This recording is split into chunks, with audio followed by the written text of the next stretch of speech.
Hello everyone, in unit number 1 we're gonna do a very simple exercise of productivity. So I'm gonna guide you on the first one, and then the second one you're gonna calculate it on your own. So pay attention, it's very simple. I don't think if I get it wrong I will fail the unit. No, I just want you to do it. I just want you to understand what's going on, and then from based on that, it's your understanding, your learning. I'm not pushing you. That's why we come to learn for.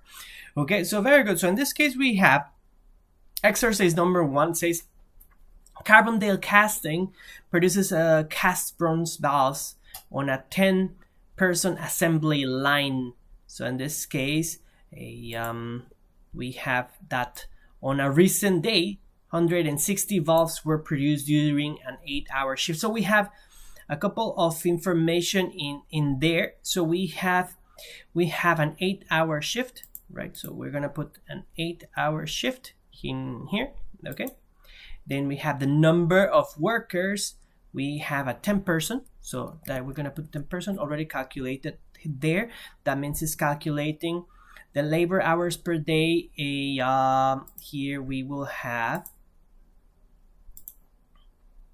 you will have that this one is multiplied, right? Is B5 plus B6. So that means that gives us the total of labor hours per day. Okay, all right. So in this case, it's very simple one. We are not calculating any multi-factor like payroll or overhead expenses. In this one, we're just gonna leave it in 0 because we have nothing to calculate in there. All right, so we don't have anything calculated in there, so we're not gonna use it.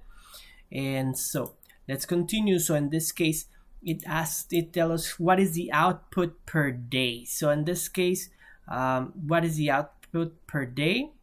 Same. Okay. Let's see. So up here, 160 valves were produced during an 8-hour shift. So here we see the output was 160. Okay, very good. So then we have already the old system. What is the labor productivity? Means here we go one more time. So we have here that there were 2, right?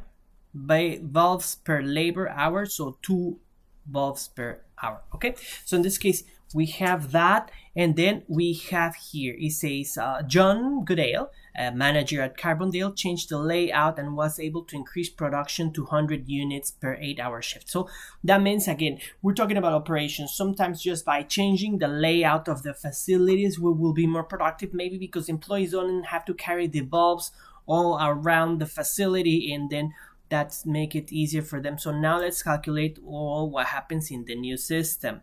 So there's some variables that will remain exactly the same. So in this case we have, for example, no changes because we have in the new system we still have 8 hours working. Then we have the number of our workers, also we have 10.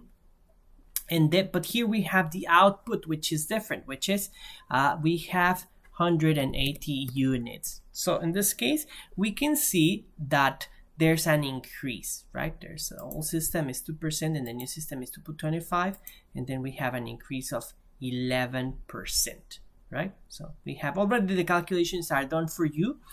This is for you to see how it works, right? In the end, in reality, we have softwares to calculate this in a more complex way. So I just want you to understand how productivity works. That's important in here. And here I want you to play a little bit in this one. What happens if, for example, I lower the workers to 9, then the productivity will be a 20. If I can say, okay guys,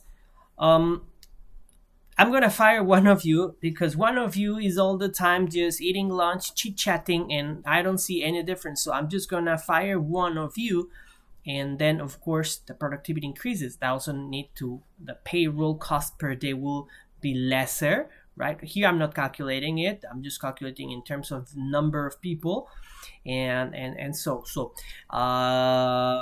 this is how it works. Productivity. And then here, like I said, you can always play with that one, right? What happens if, for example, also in this case, if let's say they are working more, then the productivity will be less. Why? Because they work more hours, but they produce less. So we always have to think of how to make the system more efficient. So let's return it to the initial one. This is the first one, and then you're gonna be on your own the lakefront one. This has more variables, more things to think of, and more divisions. So you have to think a little bit more. I want you to use your brain.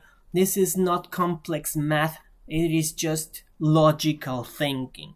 If you can think logically, you can get the answer very simply. Okay, very good. So try on your own. If you have any questions, do let me know. Send me a Kakao message or just post it on the Q&A in the eCampus.